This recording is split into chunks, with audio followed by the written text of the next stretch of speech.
Ladies and gentlemen, welcome back to That Was the Season That Was 2020, a special brought to you by the Darting Around podcast. My name is Jesse Dart, joined as always by Jaden Griffin. And today, Jaden, the wash-up for the 10 teams that weren't good enough to make our last podcast. Yeah, it should be pretty interesting. We've seen a lot of ups and probably mostly downs for a lot of these teams. Some, I think, have put together respectable seasons given where they finished and where you probably expected them to at the start, but definitely a lot of disappointment today. Now, we should also clarify before we get into this as well, so it's not disappointing. We've decided to revive a very old talking footy concept as it was in its original format, that was the season that was format. We decided to do it a little bit differently to kind of fit the modern era. We're doing 5 mini episodes for it, and then there will be sandwiched together with a little bit of jazz at the end for a director's cut. So we may as well reveal them now. No harm in not doing it. So we've already done the finals preview. You can go and view that on our YouTube channel now. We're also doing this one here for the teams outside the top 8. Got an All-Australian review, a Brownlow preview, and then a Big Dance Grand Final preview. Yep. So a lot to like. Hopefully you enjoy this little mini-series, just away from our normal stream of content, just something a little bit different, something I'm really excited about. Yeah, no, it should be really, really good. Like I said, I like trying to look at the game maybe a little bit deeper than some of the current footy media does, and I think this is a really good way to do it. And this is essentially 5 hours of content across 5 different episodes, so hopefully we'll be able to cover all bases throughout. But we'll get straight into it. We'll start off with 18th and work our way up towards the top of the ladder. So we'll start with Adelaide. Well, top being 9th. Congratulations on Melbourne being our minor premiers of the not good teams. So we'll start with Adelaide, who, they won a couple of games this year. Didn't look like they were going to. No, they started off absolutely horrendously. I think they really surprised me, actually, the last couple of weeks. I couldn't... They turned up. They did. I really didn't back them to win a game all year. And they managed to string together 3 in a row? Or was the Richmond loss 3 in a row. Richmond loss was last round, right? I think so, yeah. Yeah, so they managed to string together 3 in a row. Actually looked like a semi-decent team. Matt Crouch arguably almost back up to his best, albeit only for 3 games, but was still really nice to see. And certainly going into next year, some faint signs of life for them now. Well, now you come in with 3 competitive games and a number 1 draft pick. Yeah. So, that does change things. Looking at their list, it's not great. No, it's not great. Their leading goal scorer was like 15. Yep, Tex Walker at 15 goals. Congratulations to him. That is one for the cabinet for sure. Well, if you can even see it in the cabinet, if you've seen the trophy. Yeah, look, you just scratch out the number, mate. Or maybe he adds a 5 on the end, so it looks like he kicked 155. Or something more realistic for Tex Walker is you can just add a little bracket above the 1 and make it 75. That's true, yeah. That's add a little dash up the top. I don't think he's kicked 155 in his career, has he? Not many have kicked 155. I think Bob Pratt got there, but I meant career-wide, not in a season. Oh, and Adelaide fans would be very quick to say he's kicked 400 goals. How nice for Tex. How nice indeed. If he was the sheriff like he tries to be, then we'd have a lot more crime. Very true. Look, I don't appreciate this disrespect for 2017's Captain of the Year, mate. An absolute hallmark of the AFL. Did he win 2018's Captain of the Year? I wonder. Yeah, no, I quickly think people saw through him a little bit after that 2017 season. It's the power stance for me. But look, we'll stop. We've done enough ragging on Adelaide on this show, and we'll continue to do it throughout the off-season, so rest assured, Crows fans, the purgatory's not over yet. But, I mean, there are some bright spots. I think O'Brien had a great season in the ruck. Oh, really, really good developing player. One of the only young ruckmen I'm really excited about in a game that's sort of dominated by Gawn, Grundy, and Nick Nat this year. Yeah, they've cut cap space in Bryce Gibbs. That's important for them, I think, as well. I think there'll be more casualties. I think we're not seeing the end of this list of experienced players leaving the club. Oh, no way. I think there's a lot of culling that's going to get done. And, the number 1 draft pick, it's hard to know with the lack of under-18s footy, the lack of really strong state Colts competitions, how good the number 1 draft pick's going to be. But Adelaide have a good draft history. Yeah, they usually do recruit quite well, actually. They've brought in there's been a few dodgy ones. Lachlan Fogarty? No, he's the next coming of Tony Modra, if you listen closely enough to the Adelaide fans. Oh, they're not going to like us. But look, in all seriousness, they do have some pieces, but I think it's a couple of years before we start seeing any real improvement from them. I think it's another bottom 4 finish next year for me. Yeah, I think so as well. I don't want to condemn them to the bottom just yet, but I feel like they'll be in the bottom 4. Yeah, I think so as well. I think it's a lot better than we would have expected a couple of months ago for Adelaide. who Well, genuinely... look at the recording gap between our Twin Peaks episode and now. Yeah. Huge difference. Massive already. And if they can at least hold on to where they are now, then I think they have a chance to take a few upsets next year and really see where the next step for Adelaide is, because I don't think it's not going to be this Tex Walker, Sloane, Crouch era, is it? No, it's got to be a new era, which I think is why this number 1 draft pick is so important for them. Yeah, they're gonna have to draft really, really, really well this year, which is going to be difficult, like you said, with the lack of state competition. But they do have a good history, and I'm sure the scouts have been working very, very hard. And yeah, we'll see how it goes. In any other year, North Melbourne definitely deserved the wooden spoon. I think they played some really bad football this year. Yeah, I point to the game against Fremantle specifically, where they were horrible and they looked completely out of their depth against a not very good Fremantle side. They have, for me, this last month and a half been the worst team in the comp. Obviously, with Adelaide, they're more Gold Coast. With Adelaide winning 3 of the last 6, and North showing almost no signs of life. A massive axing of a lot of their players has come at the end of this season. Ben Brown's going too. Ben Brown we may have our opinions on Ben Brown, but I don't think either of us would disagree. He's their best forward by a considerable distance. Oh yeah, it's not even close. And are they just Cunnington on one leg and Sean Higgins at this point? Because I'd argue... and obviously Goldstein, but who knows how long he'll last. You'd have to think he's close to being at that on one leg stage as well in his career. Yeah. But apparently Higgins is going to Geelong, I've been hearing. Oh, that's the story in the media this week. If Higgins leaves, then they are done. Absolutely done. That is so bad for them, and they're essentially starting from nothing, I think.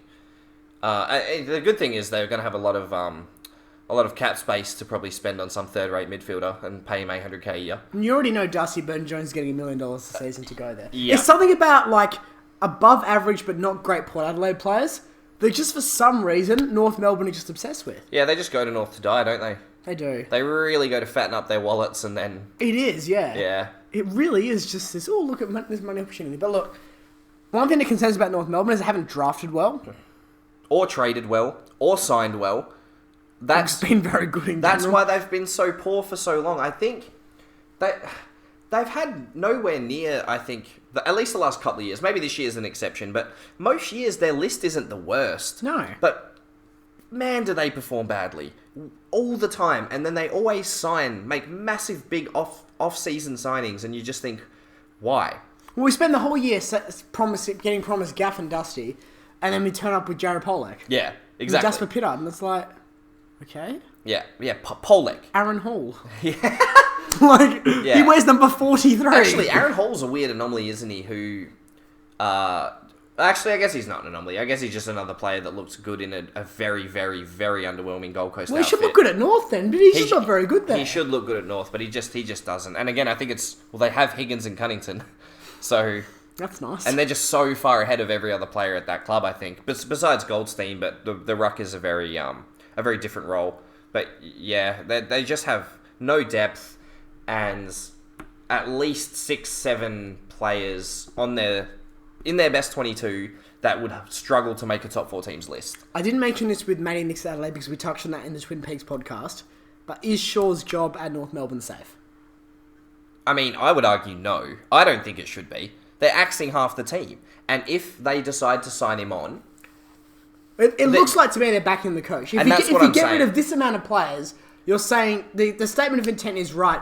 We've got the coach that we want. We don't have the players we want. And you have to say that, don't you? Because you can't make him restart and then give him 1 year. This needs to be a long-term thing for them. Or you also can't get to the point where you now sack him halfway through next season, and then you have the list you don't want and a new coach. Yeah, there's going to be nothing. I think with the changes that have happened to them already, and there's still probably many more to come, and a draft to happen. Like there's a lot of things that are going to have to fall into place for North Melbourne to develop into at least a semi-competitive team next year. I still don't think they should have sacked Scott last year. I've maintained that ever since. I don't think so either. Terrible. It's condemned them to this season. What did Rhys Shaw win 2 in a row as stand-in? And they were like, yeah, no, he's going to take us to a flag. Like, you did the exact same for David Teague. Settle down. What do you mean we did the exact same for Dave? Mate, Bolton won 6 games in 3 years. What are you talking about?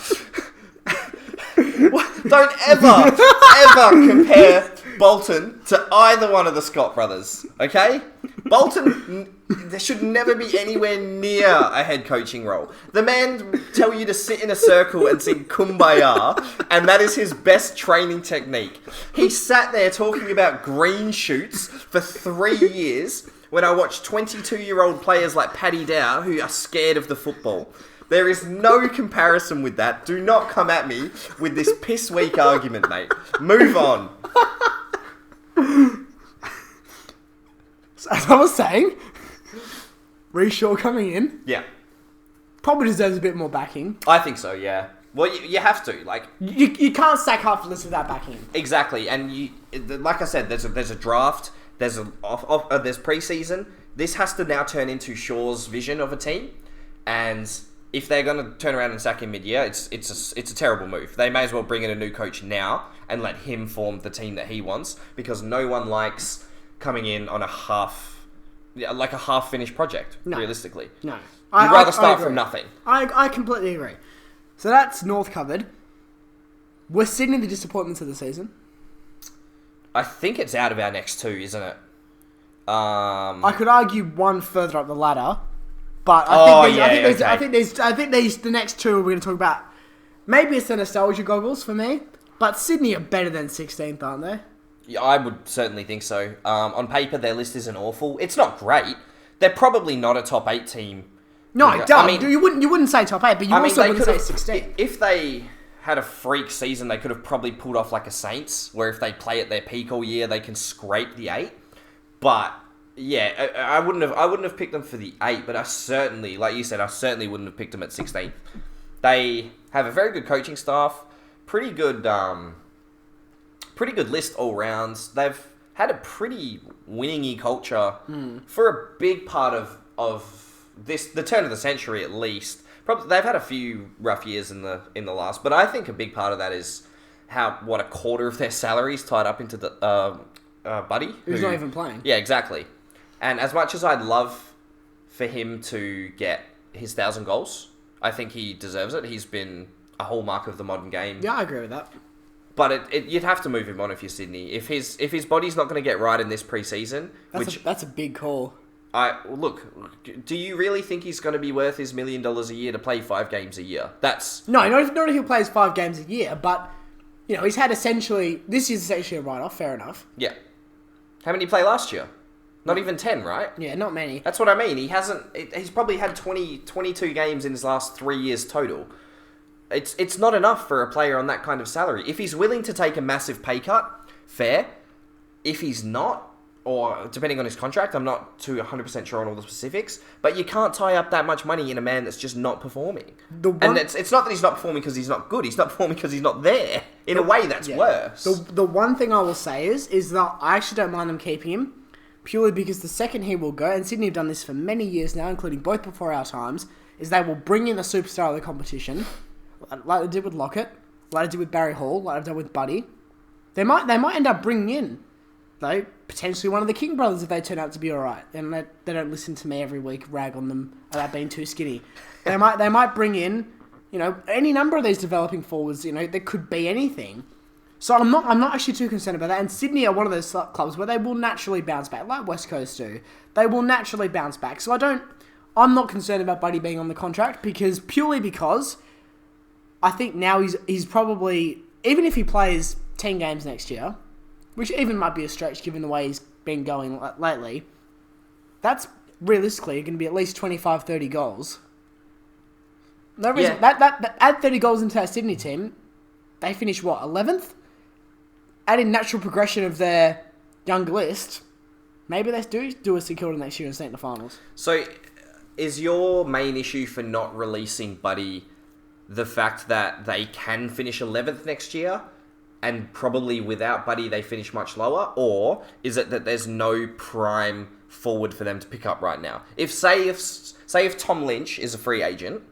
Okay, if Tom Lynch is a free agent, it's a different story. Yeah, so that's your main issue. They've got no one really to fill that hole. And my point is, it's not like he's got that long in his contract left anyway. Because my argument would be, is that money not better off trying to spread out and maybe get some help, or even get some some older veterans who are actually going to play to really help to speed up the development of this young list, which would be what I think they should do. As I said, if Buddy is not, I would want him to play at least half the season next year. But he needs to get his body right, and it hasn't been right for probably 5 years now. And he's still shown at glimpses of being the absolute superstar that we did used to see. But he's on one of the biggest contracts in the game, mate, and we don't even get to see him play. That is very true, but at the same time, we're that far into the contract where it's not really worth chopping and changing things now. I mean, and as I said there, okay, if Tom Lynch is available, he's the only forward that I would say, yeah, go and get him. He's the only one I can think of in terms of he's got, at least 5-6 years, good years left in him at the top level. He's the only one I can look at right now. What about Tabs, mate? I mean, he's okay, isn't he? He tries his best. What about Mitch McGovern? Oh, absolutely. Or Charlie Kerner, if you're going to play that game. You want to come at me with that? In fairness, I was being quite serious. Taberner had a really good year. Oh, he did. Taberner was fantastic for us, and we'll definitely talk about him in the first segment. But, no, if I was Sydney... You think Sydney are just used to that style of bringing in someone very proven? They are, and it's worked for them for 20 years. It has worked, and I agree. I just don't know if... I think the game is much more changing to a much more cohesive unit of a team, as opposed to building it around one sort of superstar player, especially because, like, we've seen it go so wrong for Sydney with when their body gives out. And when there's so much pressure on a player, and we're going to see it, Cripps has been announced to have end-of-season shoulder reconstruction. Yeah. Because, and he does need it, and I have to imagine it's because Bolton just made him do everything. He had absolutely no help. You can't blame Bolton for something that happened this year. No. I think that our team was much more well-balanced this year. I think in the Bolton years, every single game we won was off a 35 touch with 30 of them being contested and 4-goal performance from Cripps. Yeah, that's true. And in fairness, the man managed to put together 6 of them in 3 years, which is phenomenal because most players don't have any of them in their career. No. But it's too much on a young man, and I'm scared it's going to cut his career 3, 4, 5, 6 years short, and it's not fair on someone that's as good as he is. That's true. Well, this isn't the I Love Paddy Cripps special. It will be when we get to my team, mate. Don't worry. I'm looking forward to that, Jaden. All right, look, we'll move on to Hawthorn now, and we'll try not to mention Patrick Cripps in this part of the show. No promises. Because they did flog you. They did, actually. Well, look, we got 50 points up and died. I really don't know what happened. It was just, I guess, the Clarkson factor. But this is another team that was very disappointing for me, Hawthorn. They started quite strong. Wingard. Yeah, Wingard slotted in really, really well. They had Titch come back, who's a ball magnet. Not necessarily the most impactful player, but it does always help when you've got a man who can get 30 to 40 touches every week. He's what I call a Group A specialist. Exactly, he is exactly. And he doesn't butcher the ball anywhere near as much as a lot of your other, but your McRae's and your Trelaws. Yeah. So I think he's important, but I just think he just doesn't... He can kick. He just doesn't like to. And that's my main issue with Titch. Yeah. But they've really struggled this year, I think. O'Meara has been underwhelming. Warple did not continue his development. He's kind of stagnated on a player who was admittedly very, very good last year, I think. Yeah, I think you can now write off Scully as well. Yeah, definitely. There's a lot of things have gone quite poorly for Hawthorn, which is unfortunate. I still think they have one of, if not the best coach in the competition. I still think Clarkson's the best coach in the competition. I think so as well, but I now think there's an argument for Hardwick. I mean, that's fair. If, as we discussed in the previous episode with Richmond, what happens if they win their third flag? You know, maybe I'll put it this way: if Hardwick and Richmond win the flag this year, then Hardwick's the best coach in the competition. If they make the if they make the grand final, then they're on equal terms. If they go out of the prelim or lower, then it's still Clarkson by a nose. I mean, I still think Hardwick has a long way to go if he wants to go down as a better all-time coach as Clarkson. In terms of right now, though. Yeah, but I think right now, I think Hardwick's already better, to be honest. I think as difficult as managing this list and managing a few injuries, and they just don't have everything they need at the moment, this Hawthorn side. See, I disagree with that. I think one signing and they're back in contention. Mate, they just finished 15th. I know, I completely understand that, but I think Hawthorn have this culture, and they've still got, you know, the younger players that are in there right now, the Sicilies, the guys that have been there. You still need to recover for guys like Stratton coming out. But I was going to say, actually, what happens to Sicily with Stratton going out? Do they try and morph Sicily into a hybrid of Sicily's old role and Stratton? Do they bring someone in to replace Sicily and turn Sicily into Stratton, or do they try and replace Stratton? I don't think there's an easy answer. No, there isn't. I completely agree, but I think those are three options that are all very, very bad. No, I agree, and that's completely fair. I just think that Hawthorn, they know how to recruit. Oh, they do. And they know how to develop. Yeah, and I do agree that Warple had probably a poor year for his standards that he set last season. I just think he stagnated. I don't even think it's necessarily that he was poor, but he improved so quickly last year that I really wanted to see that trajectory continue, and I just didn't see it. I wrote an article about it, which you can go and read on the raw.com. Great article, actually. It was a good article. Thank you. You should read it. You should. You should read all my articles and send me presents. Yeah. But look, I mean, they have a list where I can see them progressing. Maybe they don't make finals next year. They probably don't, in fairness. Okay, I definitely see there's a lot of improvement that they could be had, but I think saying one signing away from being a contender is a bit... Not a premiership contender, a finals contender. Oh, okay. No, they're definitely... No, they need about 3 or 4 before they start to win premiership. I can see where you're coming from then for sure. And I think a big part of that, like you said, is Clarkson at the helm. But at the same time, if you drop Paddy Cripps in that Hawthorn team... Well, they'd probably win a flag. No, I agree. I think they are a contender. I think Cripps and Tom Mitchell would work so exceptionally well together that it would be a thing of beauty. And they do have quite a well-rounded team. They're kind of like Eagles, but slightly worse in every area. Their defense is nice and well-rounded, but it's just that it's nowhere near as good as the Eagles' defense. They don't really have a lot of stars aside from Sicily and Titch, who arguably, Sicily obviously went down with the leg, which also is another thing that hurt him a lot. But they don't really have that many stars on that team. No, they don't. They're a rounded team, but they're not a well-rounded team. And I think that's made it really hard for Clarkson, because he's worked almost his entire career with a lot of stars on all of his lists. Yeah. I agree. But look, we'll move on now to Gold Coast, who always promised the world and deliver an Atlas when we start a new season. Obviously, Matty Rao going out hurts them massively. Isaac Rankin... He's like when you open the Coke can and you wait for it to fizz, and just it's been in the fridge for 6 months. But there's actually a hole in the side, and it's all the air got out earlier. Oh, he took a mark. Look, I think, like you said, I don't understand why they always play so well at the start of the year. Didn't they go 4-4 and then finish 5-12 or something? They always start so well and then just die. And they've played almost no good footy this last 2 months almost, which is, in this COVID season, is just under half the season. 2 of their best players last season, Fiorini and Sexton, both didn't show up this season. Yeah, no, I don't think Sexton's a good player. King didn't cover the difference.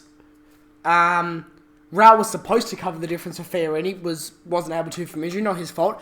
Greenwood in fairness, I think Rao's an insanely large reason of why they look so impressive at the start of the year. No question. The kid was on fire for me, and I'm very excited to see him next year, provided his Rico goes all well. All the best for him. I hope he gets a good pre-season in. I know he's been doing a bit of injury management with Gary Ablett, which is probably not the best person to do it with, considering how many games he's missed.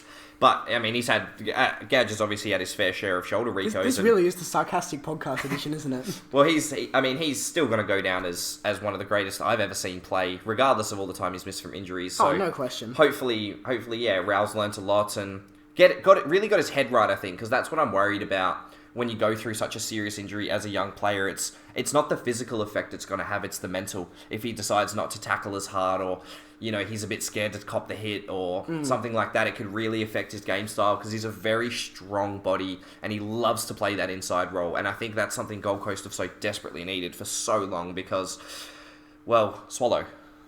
That's yeah, I don't know. That's all I can say. Swallow's serviceable, but he's asked to do too much. He again, he's not going to ever lead a midfield of a premier, not even a premiership side, of a top 8 side. No. Swallow's never going to lead that midfield, and that's what he's had to do with this Gold Coast team for so long. We say this every year about Gold Coast. Natural progression, natural progression, natural progression. I'm almost getting wary of saying it again. Yeah, I'm kind of tired now. I don't like doing the same song and dance every year. And it's not just us that I feel like are wrong with that. I feel like a lot of people get behind Gold Coast, especially when the season starts to play out. Oh, and that's it, isn't it? Once the season starts, everyone's like, okay, this is their year now. They can do something. You know, maybe they still finish 9th and don't make finals, but that's still so much better than the complete underwhelming performance they managed to string together week in and week out, especially towards the end of the season where they turn into a percentage booster for other teams. Yeah. So 14th, and then one team that I think we're going to see fall off a cliff next season is Essendon. Because I don't think that Rutten is ready. I think they made a terrible mistake with this disjointed, muddly, experimental changeover plan. Woosha didn't care. Rutten isn't ready. Did Woosha walk out, do you think? I don't know. I'm not from Essendon. I honestly couldn't tell you. It just seems a bit weird. I don't know if... I've never seen anything like this, and it hasn't worked. Yeah, so no. Please don't do it again, anyone else. Yeah. They did play some alright footy, though, this year. At times, they looked alright. Sheila and Merritt have looked like very, very good players. McGrath, too. McGrath has certainly come into his own. He's done a lot better than old Pally Pepper, I think. Yeah, same draft, right? I think so. Yeah, I think they were. I think they were 1 and 2, and there was a bit of controversy around when McGrath won Rookie of the Year. But McGrath's certainly done very, very well. They have good players. They have Hurley, Joe Danaher, who came back this year for 1 good game and then 3 shockers. He is a player. He is a player. He exists. But they're certainly not terrible. It's just they've played some really bad footy this year, and yeah, this whole changeover, I'm not hopeful for. I think it's going to do more harm than good. Look, it wouldn't bother me if they were rubbish at the start of the season and got better, but as the fact that it's been competitive into bad into poor, yeah, that really worries me for next season, because Rutten is going to be a crush and burn at Essendon for me, and I'm happy to be, this to be clipped in 3 years' time when they're in the finals if I'm wrong, because fair enough. But what I've seen from the start of this season, from the press conferences he's done, from the fact that a lot of commentary and punditry has been based on the fact that it's basically his team in terms of the game plan and the management. This does not look like a John Worsfold team to me. I look at the way they're playing, I don't think this is how he likes to play his football. It's definitely not. I don't know how much power he maybe lost But you are 100% right. Woosha's a proven coach. He knows what he's doing. He understands the game of football. He played it at a very high level for a very long time. He's 1 flag as a player, 1 flag as a coach. He's not a joke. He has not played with some incredible players. Played with Malthouse at his, in my opinion, his best role as a coach was at that Eagles side. I don't think anyone realistically could debate that. Still very good at Collingwood, obviously. Not good at Carlton, but very good at Collingwood. But he was an insane coach, and then he managed to coach also some of the best players to ever play the game, and also find roles for players who maybe weren't very good and make them look very good. And that's what I expected when he came in. Obviously, I think it's harder because there's nowhere near the talent on this Bombers list that he compared to some of the teams that he has coached. And also, without going too much into it, obviously the psychology issue around the club at the time when he's brought in. Yeah, he did come in at a very difficult time, but that's why I find it weird that they kind of crashed and burned after getting better. You know what I mean? Like, look, I'm willing to give Worsfold a pass mark on his time at Essendon. I think I couldn't fail him for it. They haven't won a final, but they've been in and amongst it. I think that they have gone backwards this year a long way. They're relying too much on McDonald Tipungwuti, who is a flash-in-the-pan player. They're relying far too much on Zach Merritt in the midfield. They're relying far too much on Joe Danaher, who is unreliable at best. Who's gone to get the bottle of milk down the shops and just hasn't come back. Yeah. They're relying far too much on Zerk Thatcher in defence, for some reason. There's just too much reliance on Degoe-type flash-in-the-pan players. Well, look, it is partly that they're flash in the pan, but also I think maybe not Tip and Woody, but the rest of those players just aren't really ready. And that's going to be the same with Rutten, isn't it? It's just a team that's not ready. No. They're not ready to take on what is going to be coming at them in, to be honest, a very, very, very strong AFL competition at the moment. There are a lot of teams playing some really good football and some really strong defensive outlets that they're going to have no way of breaking through. And also some very, very strong forward lines that they're going to have no way of stopping. Take whatever you're paying Rutten or paying Worsfold and just throw it at Ross Lyon. Yeah. Whatever your opinion of Ross is at home, and like honestly, I accept both sides. I accept the fact that, you know, he had his great times at St Kilda and Freo, his bad times at Freo. I completely accept that. But this man is a proven coach who knows the system, and especially when he comes in, can get results.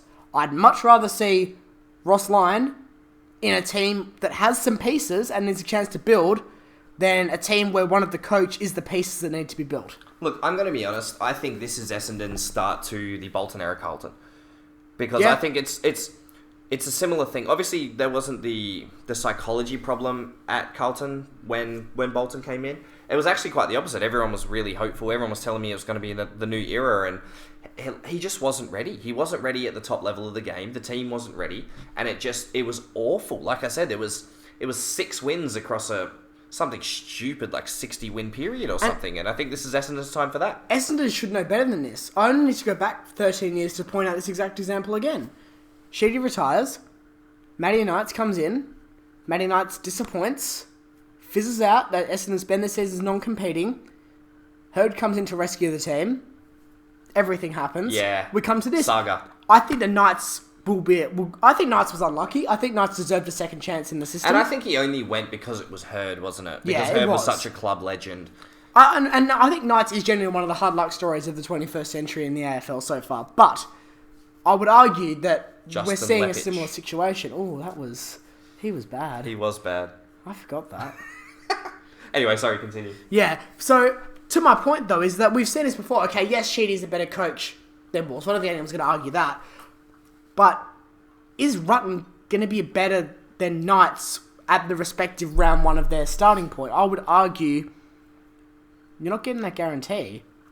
I don't think Rutten hits Worsfold's level until at least. No, I'm talking Rutten versus Knights. Oh, here. I know, and obviously, I think it's not even a question. I think he's way worse. But I also think it's 4 years before Rutten even hits Worsfold's current level, which is not bad, but it's not super impressive. But it's 13th. So why not give him at least? I don't know. And like I said, maybe Woosha walked out. It's hard to say, but it is a very puzzling decision for me as well. I agree. I think Essendon finish bottom 4 next year. Yeah, for me too. And I think it gets worse before it gets better.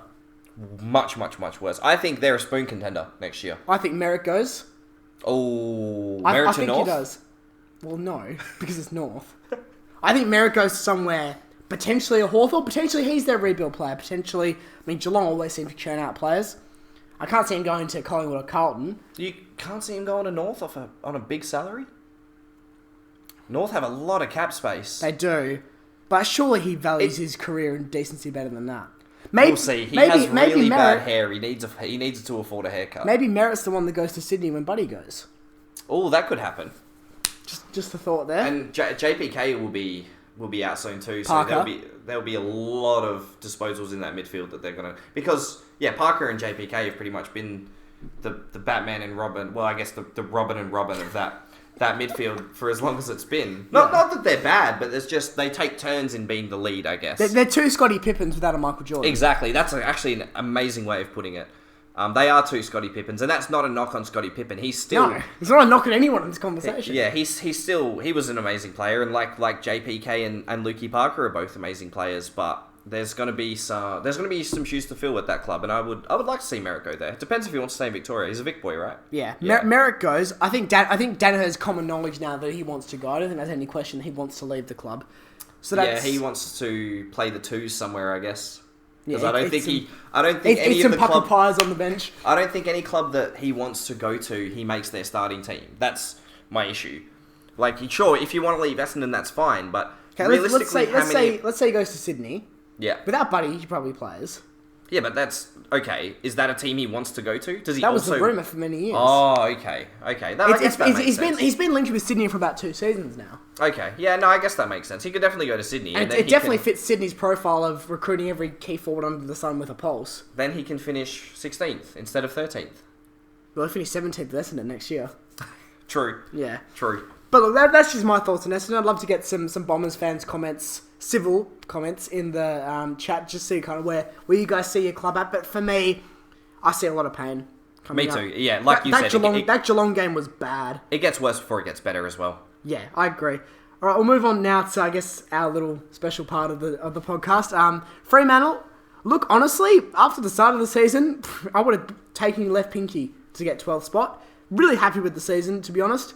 I had my concerns about Justin Longmuir. They were wrong. I'm happy to stand up and admit that on this show now. I was wrong about Longmuir. I didn't think he was ready. It took him a while to get going, but he has. I think there's improvement. And again, I've in the last couple of episodes said a lot about natural progression profiling. And does that happen? For me, Fremantle is a yes. I think it's a definite pass mark for the Dockers this year. Like you said, horrible start. Really managed to turn it around. And this is some of the most balanced football I've seen in a way of not relying on Fife and Walters that I've seen Fremantle play in a long time. And when we've seen when we've seen Walters and Fife have those huge games... That's their power couple name for sure. Falters, yeah. When we've seen Fife and Walters have those huge games this year, Fremantle have generally won because they've actually had the support. Yeah. Besides, I guess, was it last week where Fife tried to do absolutely everything? Against Dogs. But that's who it was against. Yeah, it was against Dogs. But Brayshaw, Sarong, Chera, Tabiner. There's been some... Oh, Luke Ryan, obviously. He's an absolute star for me. I think I'm going to go through some names that I really want to mention here, because I only can obviously do this for Carlton, but for me, as a Fremantle fan, these are the names I want to mention this year.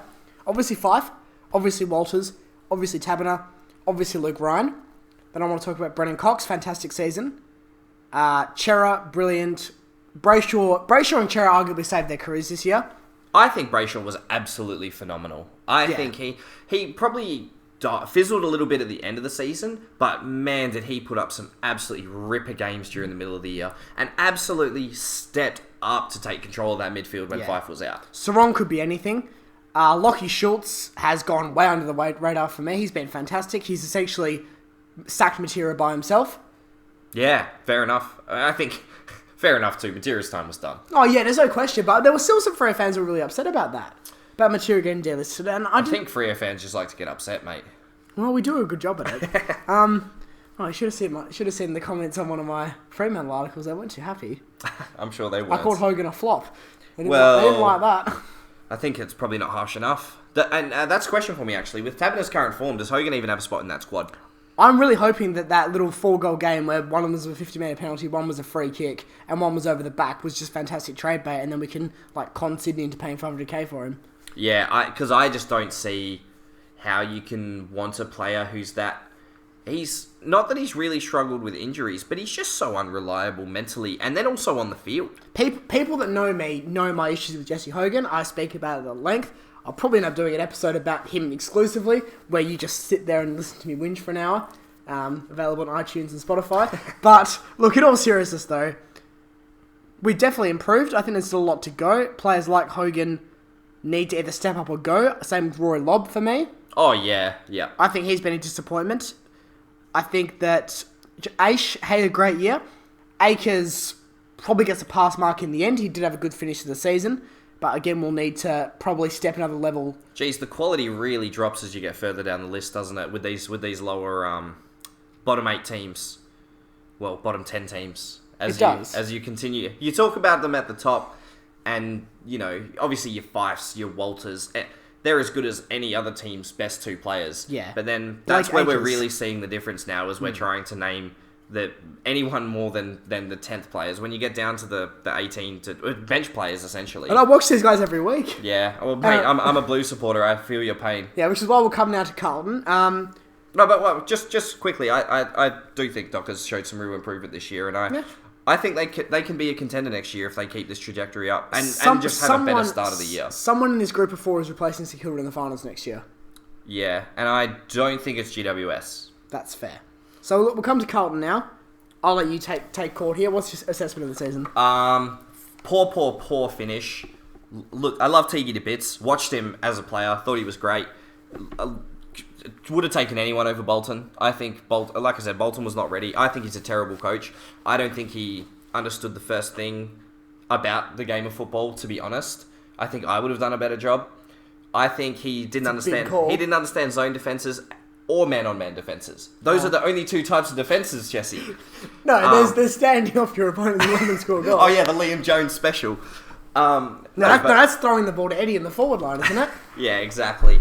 No, but I just think for a long time, I heard all this this talk in the media about, he just needs time and he's developing and the morale's really good, but the proof is in the pudding of the seasons we put together of we genuinely probably are a 3-time wooden spoon team without Gold Coast in the competition.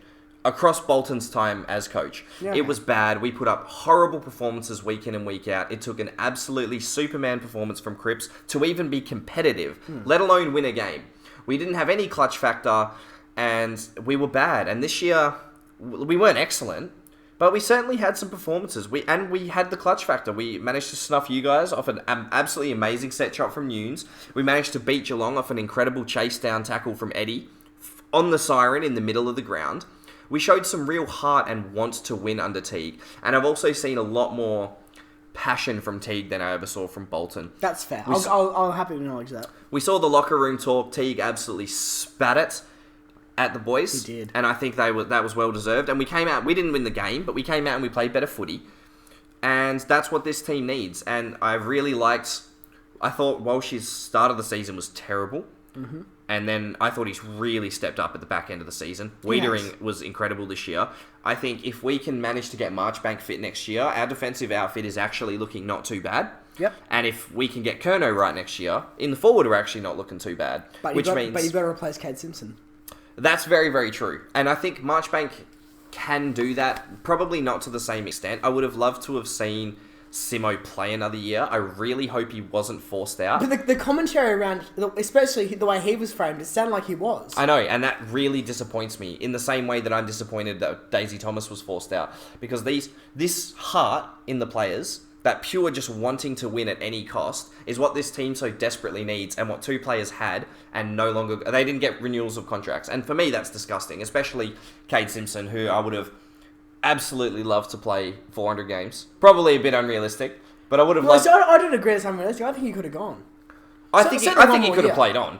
Probably not to 400, but he probably would have made 400 He wasn't really slowing down, was he? No, I didn't think he was. I thought he's played phenomenal this year for a dude that's really small. Obviously, we don't see every training session, every recovery, all that kind of stuff, but certainly from my perspective in the stands, watching on the telly, it didn't seem like he was past it or finished. And with a healthy Doherty, he can take a step back. That's the thing. It's not like he has to play like he did last year where he was our main rebound defender. Yeah. He can play a cheeky pocket position and really just use his experience to teach these younger kids, which I would have loved to see. So I don't agree with that. Whether it was coaching board, Teague or Simo himself, that's not a decision I agree with. But I still think with Marchbank coming in and Charlie Curnow coming in, we can be a pretty dangerous forward line. McGovern just needs to pull his finger out.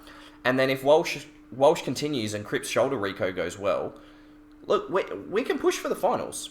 And I think this year was a pass, and if we finish any lower than this next year, that's a fail season for me. I think this has to be our time. The list is still very young. We've still got a decent draft pick and a lot of developing players. We're going to lose... We lost Simo, we're going to lose Murphy, we're going to lose Ed Curnow soon. Probably lose Casbolt as well, but these are all replaceable players. I think there's a rumour that we're trying to get Zach Williams, which would be a nice... Yeah, that's a start. Yeah, well, that would be nice. That's Cade Simpson's. Exactly, and that would be nice to replace Simo.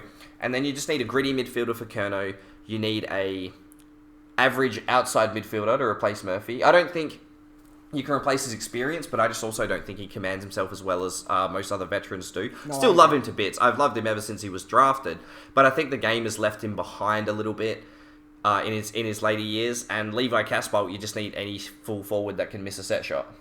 So I don't think these are any players that are super key in our team. We figured out where Joe Danaher's going. Please, no.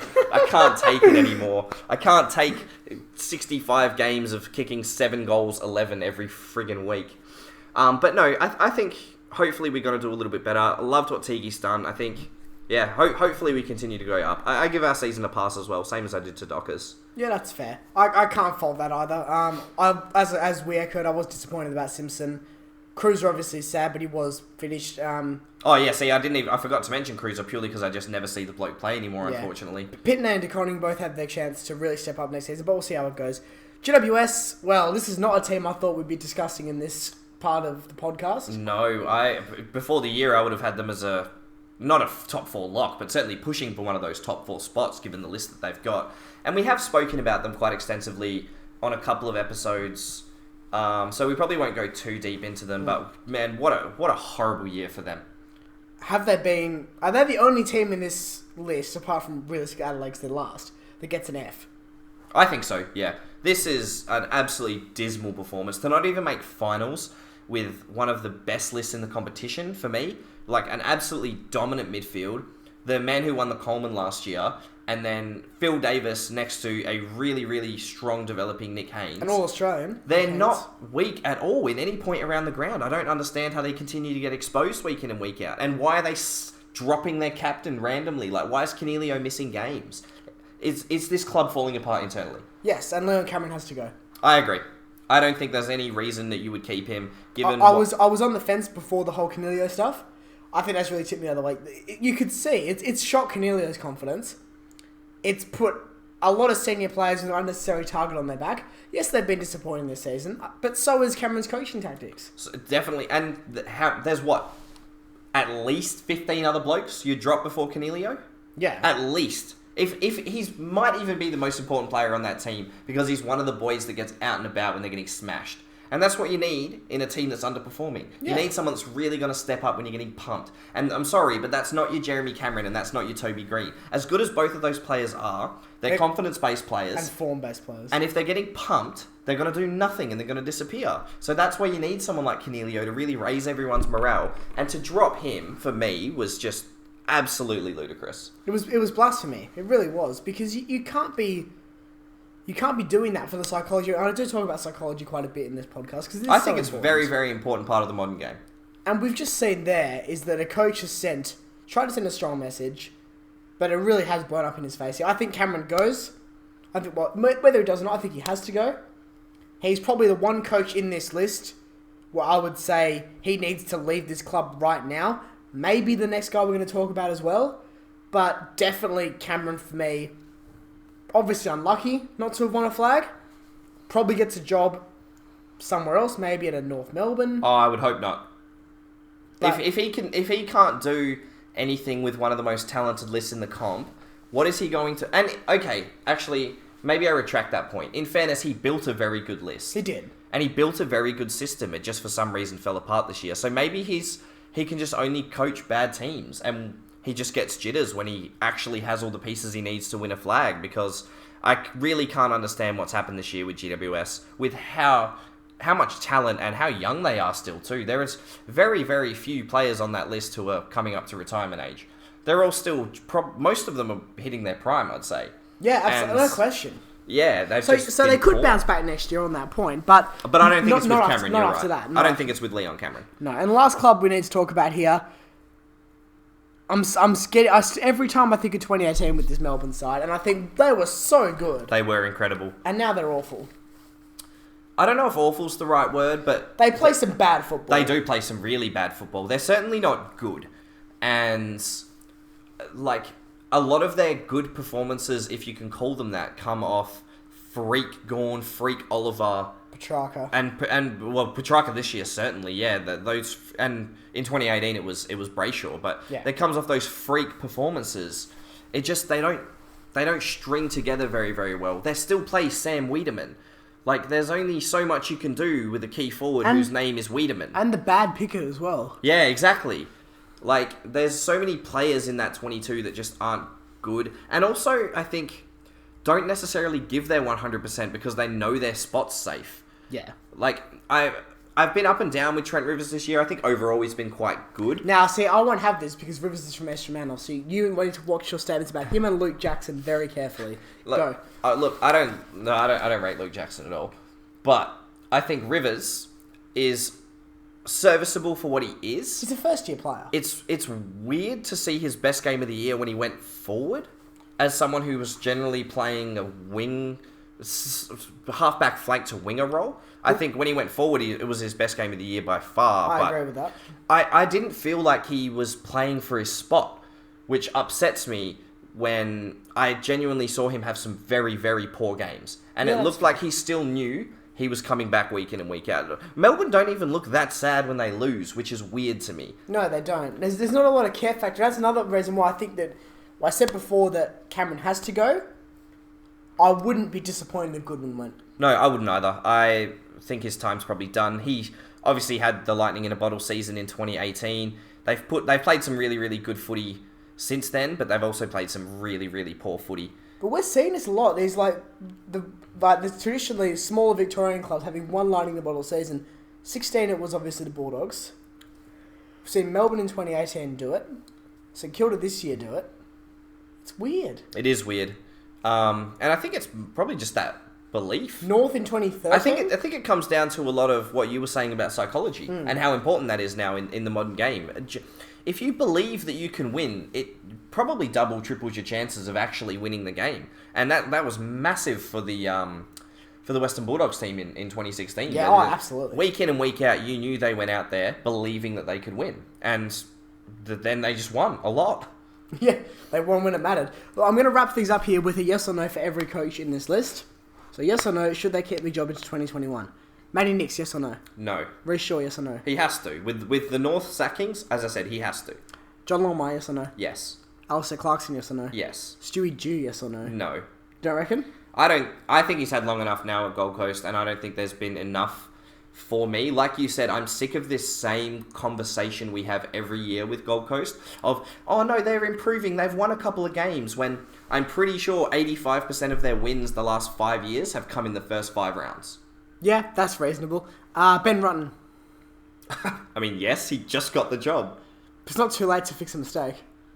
Look, well, okay. Okay, look, he's going to coach next year, fair enough. Yeah. But gee, you can't... If they are in the bottom 3 or 4, you can't keep him on. No, I don't think so. I think Bombers have too many key players in that hitting the peak of their career role where they really need to start. They can't go into full rebuild, I don't think. And look what happened to Carlton. Massive club when they didn't take action when the problems started showing up. Oh, yeah. If they don't react like they did with Matty Knights, and that's not even a knock on Matty Knights, it just wasn't working. Yeah. I don't think Rutten, unless if they finish bottom 4 next year, which I think they will, I think Rutten goes. Yeah. John Longmuir. Yeah, definitely. I think it's been a good year. Yeah, David Teague. Love him to bits. If he gets fired, then I might change sports. You would literally adopt him. I would. I think he's amazing, and that may just be because my standards for Bolton were so low. And who did I have? Had Dennis Pagan once. Yeah, Dennis Pagan. We had Mick Malthouse, who didn't care. You had Ben Ratton for a while. Ratton. Not Ben Ratton. Brett Ratton. Brett Ratton, yeah. Why did we let him go? Because he lost to Gold Coast. Look at this St Kilda season. Coast That once. could have been us, mate. I could have seen finals. Oh, it hurts. But you didn't. I know. You don't have to remind me, mate. And you never will.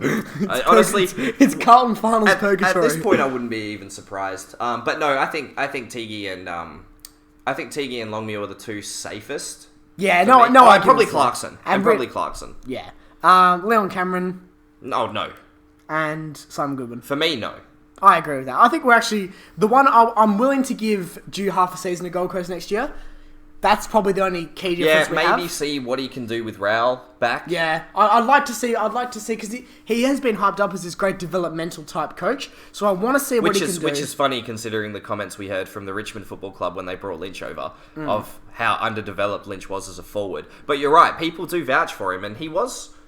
Look, any man who can weigh that much and be a competitive AFL player has to do something right. He has to know something about the game. Boy. He is a beefy boy. But he was beefy as a player too. But not this. No, nothing like this, obviously. But he has no reason to be fit anymore. But I think the man must have missed, every pre-season of his life? He didn't miss it, he was just at Macca's. And so that wraps up part 2 of That Was the Season That Was. We've got 3 more to go. We'll do the All-Australian one out for you soon. And then obviously... Brownlow and Grand Final previews will have to wait a bit. Can't wait to crow for Geelong once more in the Grand Final preview episode. But thank you so much for joining us again, Jane. Any final thoughts? No, all good. I'm just saying it'd be interesting to see. I'm very excited for the Brownlow. Obviously, I think probably Neil has it as a wash, but I think it's maybe closer than people think. I think a few people have had some interesting seasons. I don't think he'll lose, but yeah, I'm excited for that one. Well, we'll see how it goes. Thanks so much for joining us again on That Was the Season That Was 2020, brought to you by the Darting Around podcast. See you later.